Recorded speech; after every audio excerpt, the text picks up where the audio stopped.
বিয়াও বাড়ি থেকে বাড়ি ফিরি আসি নিজের বাড়ির চুরির ঘটনা দেখিয়া হতবাক হইয়া পড়িলেন অভিজিৎ রায়। ঘটনাটা ঘটিছে জলপাইগুড়ি জেলার ময়নাগুড়ি থানার অন্তর্গত জাবরামালী এলাকায় ২ নম্বর ভাঙার পাড়ত। জানা গেছে সম্প্রতি এক সাগাই বাড়ির তোমরা বিয়াবাড়ি উপলক্ষত বাড়ি ফাঁকা থিয়ায় বিয়াবাড়ির অনুষ্ঠানত যান পরিবারের মানসিগিলা। আর সেই সুযোগ পাইয়া দুষ্কৃতীগিলা তালা ভাঙি ঘরত ঢুকি লুটপাট চালায়। বাড়ি আসিয়া আমরা দেখিবার পান ঘরের মূল কোয়ারি একেবারেই তালা ভাঙা, ভিতরের আলমারি খোলা অবস্থাত আছে। তল্লাশি চালাইতে আমরা বুঝবার পায় ঘরের সোনা আর নগদ প্রায় 12,000 টাকা চুরি গেছে। এই ঘটনায় ময়নাগুড়ি থানাত একটা লিখিত অভিযোগ দায়ের করেন অভিজিৎ রায়। পুলিশ ঘটনার তদন্ত শুরু করেছে।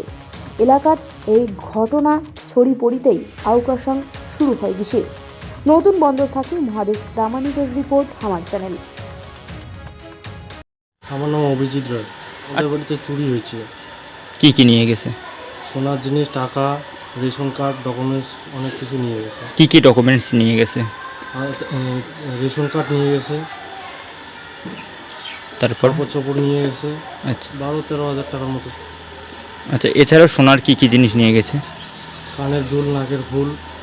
আচ্ছা, মানে আপনারা কোথায় গিয়েছিলেন ঠিক? আমরা কালকে রাত্রেবেলা বিয়ে বাড়ি গেছিলাম।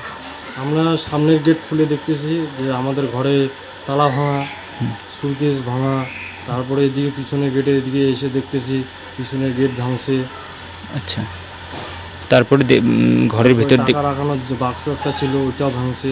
আচ্ছা, মানে এখন আপনারা কি এখন চাচ্ছি সুরাহা যে যদি ফেরত পাই, কমপ্লেন করা হচ্ছে। কোথায় করেছিলেন? ময়নাগুড়ি থানায়। আচ্ছা, নাম? আমার নাম অভিজিৎ রায়, জায়গার নাম ২ নম্বর ভাঙা, জাবরামালী।